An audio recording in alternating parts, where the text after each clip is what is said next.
नमस्कार, मैं पवन चंचल, assistant professor mathematics, government girls college Ajmer. आज हम शुरू कर रहे हैं सब ग्रुप पार्ट फर्स्ट। चलिए शुरू करते हैं सब ग्रुप। सबसे पहले हम पढ़ रहे हैं कॉम्प्लेक्सेस एंड सब ग्रुप ऑफ ए ग्रुप के कॉम्प्लेक्स और सब ग्रुप क्या होते हैं किसी ग्रुप के लिए। तो मान लिया जी एक ग्रुप है और उसमें जो कंपोजिशन है बाइनरी कंपोजिशन वो मल्टीप्लिकेशन है। Any non empty subset H of a group G is called complex of the group G. कोई भी अरिक्त उप समुच्चय एच जी का कॉम्प्लेक्स कहलाता है।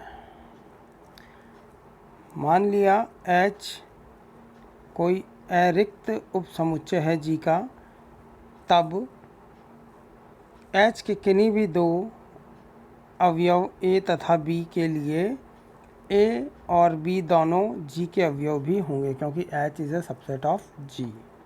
इसलिए ए गुणा बी वो भी जी का अवयव होगा, क्योंकि एच जी का सबसेट है और ए तथा बी जी के अवयव है। तो जी तो एक ग्रुप है, इसलिए ए क्रॉस बी भी जी का एक अवयव होगा। तो अब इस स्थिति में हमारे पास यह कंडीशन आती है कि या तो ए क्रॉस बी एच का अवयव होगा या ए क्रॉस बी एच का अवयव नहीं होगा। यदि ए क्रॉस बी एच का अवयव है तो हम ये कह सकते हैं कि जो कॉम्प्लेक्स एच है वो जी में कंपोजिशन के लिए, जो जी की कंपोजिशन है उसके लिए स्थायी है। मतलब the complex H is stable for the composition in G and that the composition in G has induced a composition in H। इसका मतलब और G में जो संक्रिया है वो H के लिए भी संक्रिया को प्रेरित करती है। H में ये है जो संक्रिया है वो एक प्रेरित संक्रिया कहलाती है।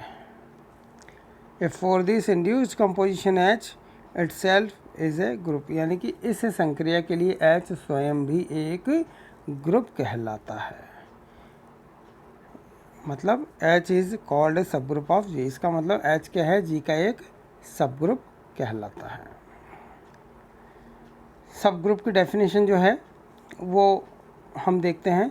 ए non empty subset H of a group G is said to be a subgroup of G if the composition in G is also a composition in H for this composition H itself is a group। यानी कि दो बातें हैं कही हैं कि H कोई भी अरिक्त उपसमुच्चय H G का जो कि है वो एक सब ग्रुप कहलाएगा G का, यदि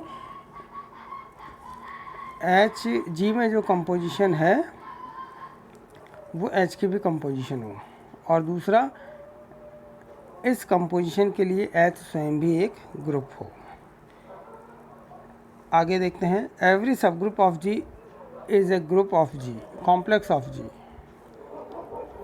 but every complex is not always a सब ग्रुप। मतलब किसी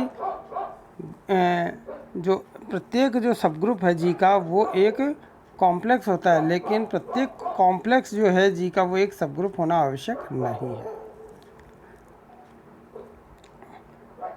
now every set is a subset of itself. क्योंकि हम जानते हैं कि प्रत्येक जो है समुच्चय वो स्वयं का उप समुच्चय होता है। Therefore G is a group and G itself is a subgroup of G, यानी कि जी स्वयं का ही एक सब ग्रुप है।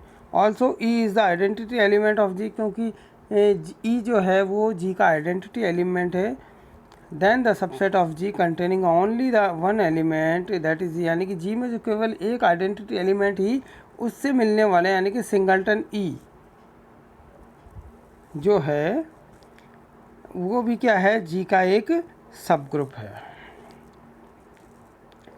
सब ग्रुप जी का कहलाएगा वो जिसमें कि एक तत्समक अवयव ही हो जी का, वह भी जी का एक सब ग्रुप कहलाएगा। इसका मतलब एक तो स्वयं जी और एक तत्समक अवयव से मिलकर बनने वाला जो सेट है वो जी के सब ग्रुप कहलाते हैं। और ऐसे सब ग्रुप क्या है वो ट्रिवियल या इम्प्रॉपर सब ग्रुप कहलाते हैं, और इनके अलावा कोई दूसरा अगर सब ग्रुप है तो वो प्रॉपर सब ग्रुप कहलाता है जी का।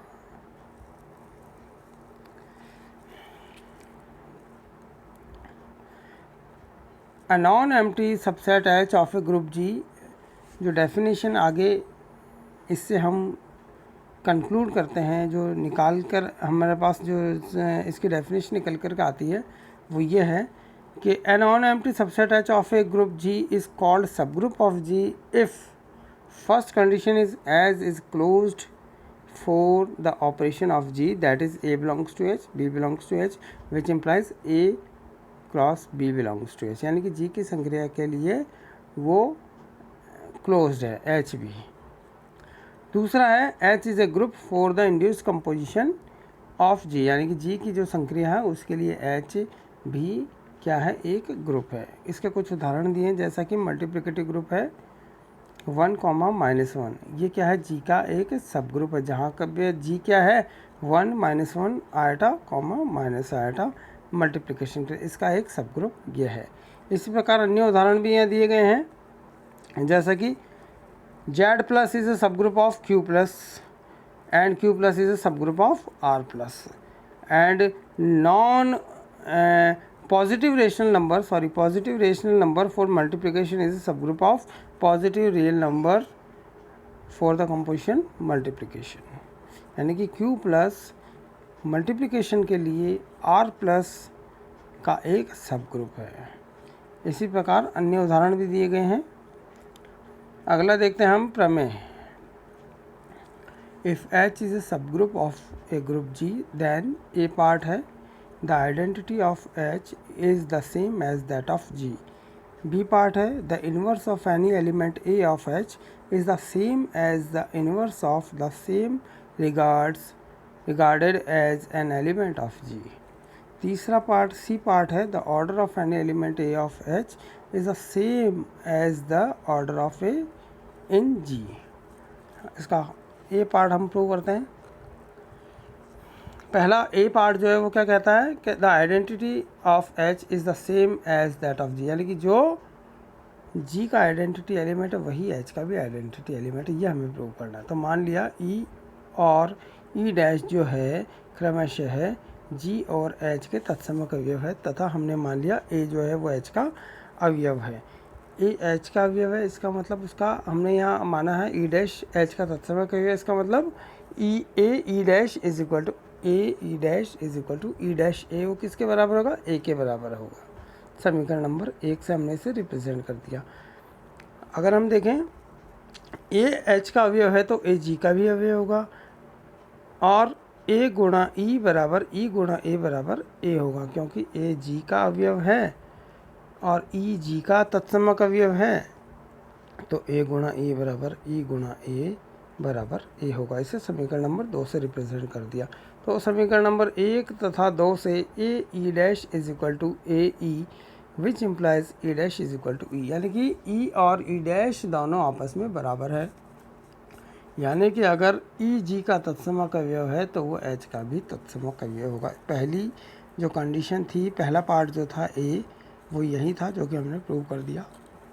दूसरा पार्ट है the inverse of any element A of H is the same as the inverse of the same regarded as an element of G, यानी कि एच के किसी अवयव ए का प्रतिलोम अवयव वही है जो कि जी के अवयव ए का प्रतिलोम है। तो मान लेते हैं हम यहाँ ई जो है जी का तत्समक अवयव है, और हमने पहले पार्ट में प्रूव कर दिया कि वह एच का भी तत्समक अवयव है। अब हमने माना कि ए एच का अवयव है तथा बी जो है वो ए का इन्वर्स है एच में, और सी जो है वो ए का प्रतिलोम है जी में।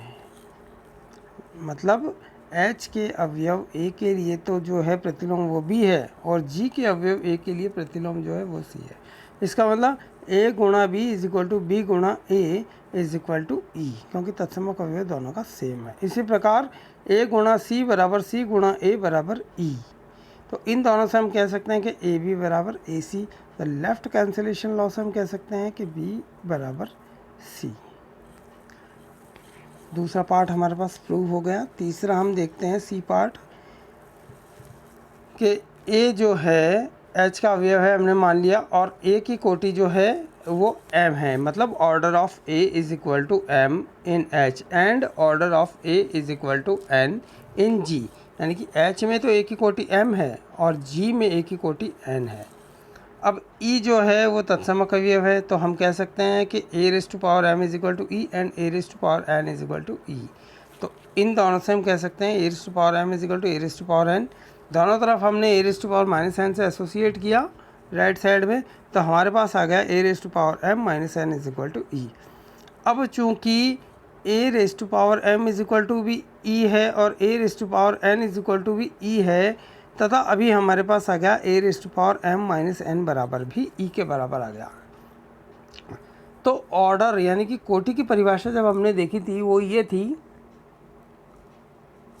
कि order of A is less than और equal to N if A raise to power N is equal to E.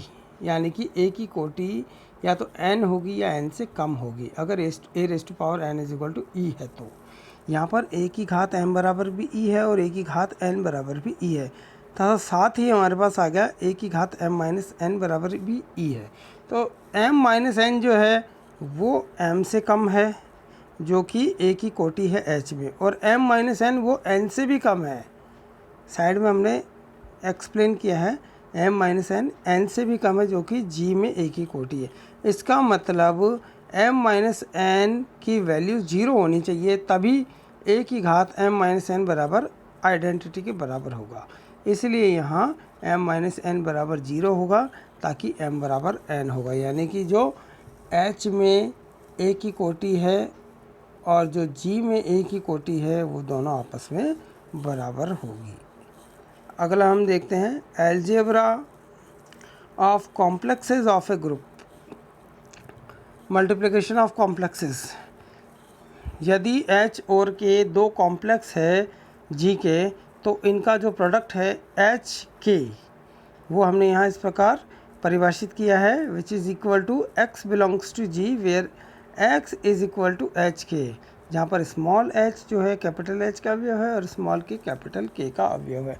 तो इसका मतलब ऑब्वियस है यहाँ पर कि एच के जो कैपिटल एच के है वो क्या है, जी का एक सबसेट है। इसका मतलब H K is a complex of G consisting of the elements of G, जिसमें कि जी के ही अवयव है। एच के में जी के ही अवयव है जो कि किस प्रकार प्राप्त किए गए हैं, एच कैपिटल एच के अवयव तथा कैपिटल के अवयव का गुणा, इनके अवयवों के गुणा से मिलकर जो अवयव है वो एच के कैपिटल एच के अवयव है। Multiplication of complexes in is associative, that is अब हम पढ़ रहे हैं कि जो है जो कॉम्प्लेक्सेस हैं उनका जो गुणा है वो सहचारी होता है। वो कैसे होता है कि if a capital H capital K and capital C are any complexes of G, then capital H K गुणा L is equal to capital H गुणा के एल। ये एसोसिएटिविटी की डेफिनेशन से हमने लिख दिया। अब इसे प्रूव करना है। मान लिया स्मॉल एच स्मॉल के and small L be any arbitrary elements of capital H capital K and capital L, यानी कि ये इनके अवयव हैं। तो हम ये देखते हैं कि small H K L is equal to small H K L belongs to capital H K L. देखिए यहाँ मैं बताता हूँ आपको किस प्रकार यहाँ हम कर रहे हैं। ये हम देख रहे हैं स्मॉल एच के एल जो है वो किसका अवयव है, कैपिटल एच के एल का। तो अगर हम ये देखें कि स्मॉल एच के एल जो है उसको हम स्मॉल एच और ब्रैकेट में के एल के बराबर लिख सकते हैं, जो कि किसका अवयव हो गया, कैपिटल एच ब्रैकेट में के एल। तो इसका मतलब ये हुआ कि हम एच के एल जो कि इसका अवयव लेकर चले थे वही जो है अब इसका अवयव हो गया कैपिटल एच के एल का, इसका मतलब फाइनली एच के एल इसका कैपिटल एच के एल का अवयव हो गया। तो हम ये कह सकते हैं कि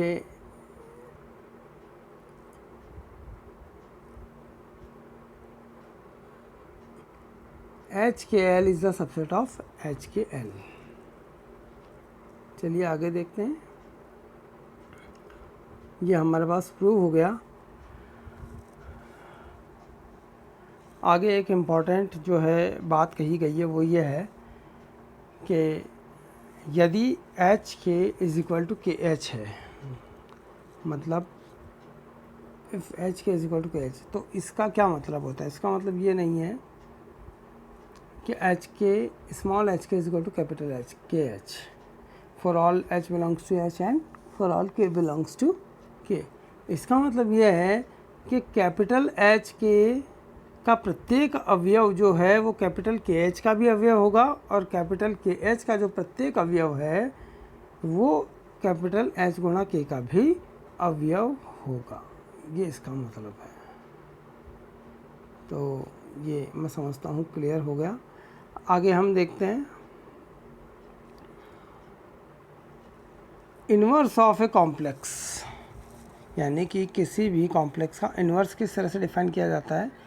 मान लिया H जो है किसी ग्रुप G का कॉम्प्लेक्स है, तो उसका इन्वर्स जो है H इन्वर्स वो हम यहाँ इस तरह से डिफाइन करते हैं कि H inverse is equal to small h inverse where H belongs to H।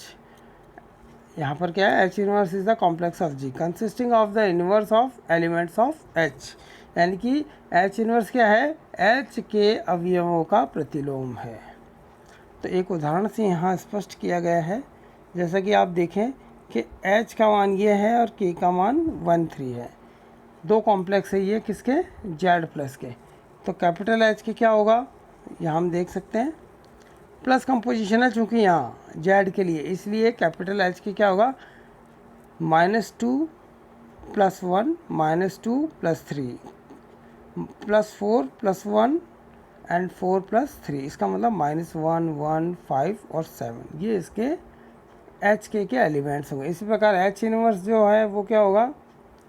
-2 -1 4 -1, यानी कि 2 -4। इसी प्रकार के इनवर्स भी निकाला जा सकता है।